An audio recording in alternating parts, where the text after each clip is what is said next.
সুপ্রিয় ভিউয়ার্স, আসসালামু আলাইকুম। মৃধা মিডিয়ার পক্ষ থেকে আপনাদের সবাইকে স্বাগতম। এখন যে নিউজটি শেয়ার করব সেটা হচ্ছে অত্যন্ত গুরুত্বপূর্ণ নিউজ।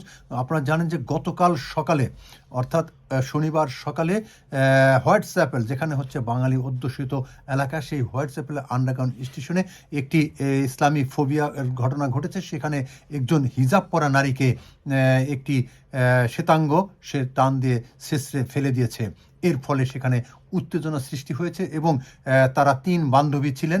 তিন বান্ধবীর একজনকে এখানে ফেলে দেওয়ার পর এবং অপর কয়েকজন সেটাকে প্রতিবাদ করে। সেই প্রতিবাদের ফলে নীরব ছিল সেখানে মেট্রো রেলের যে পুলিশ আসে, তারা সিকিউরিটি আছে, তারা তেমন উচ্চবাচ্য করেনি, তারা কোনো ভূমিকা নেননি। তবে সেই শ্বেতাঙ্গকে পরবর্তীতে অ্যারেস্ট করা হয়েছে বলে জানিয়েছেন। তবে এই ধরনের ইসলামিক ফোবিয়া আসলে আমাদের মধ্যে আরও আতঙ্কের সৃষ্টি করেছে।